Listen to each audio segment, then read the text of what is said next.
Hey everyone, so this should be a quick video. So tabs, you can move them. It's very easy to do. All you've got to do is click the control key and then just your left mouse button. And so after you do that, control and then left click over the tab you want to move, and then we can drag it. We can put it right there even though it says we can't. Drop it, boom, done.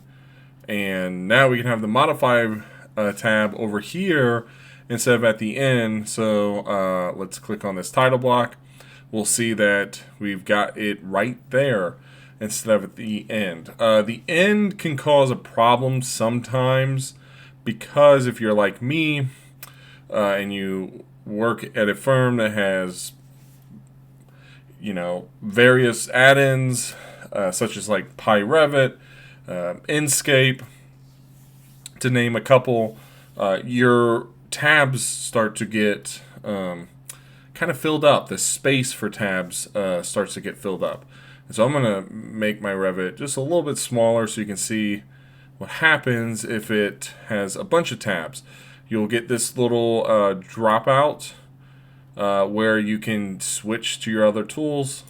So if we wanted to go to this one, we'd have to get to this by going here. And so the modify tab sometimes will go here if you have a bunch of other add-ins installed that have tabs on them. So you end up in a situation where you click on this and then maybe you go to another tab, but you want to get back to this, but it's over here, so you've got to click on that, and it becomes kind of just a headache getting to it. So really easy. By the way, I didn't think of this. This was talked about before a really long time ago. So here's a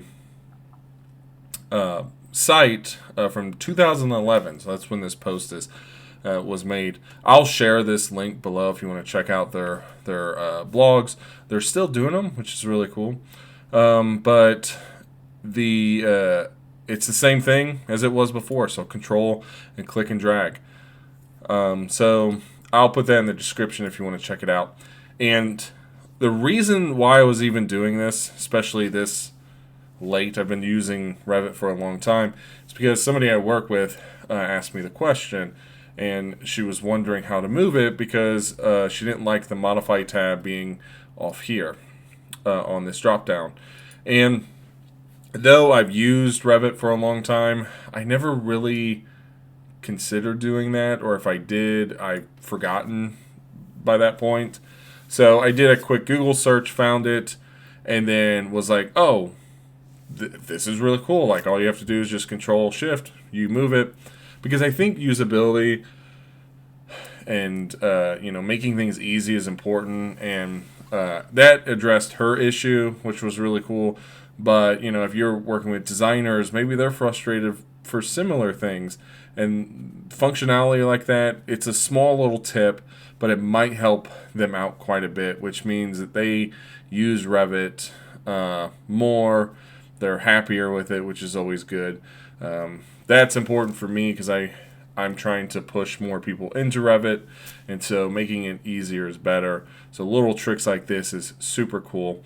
And this also reminds me of something I heard in school. It was a classmate. He was using AutoCAD.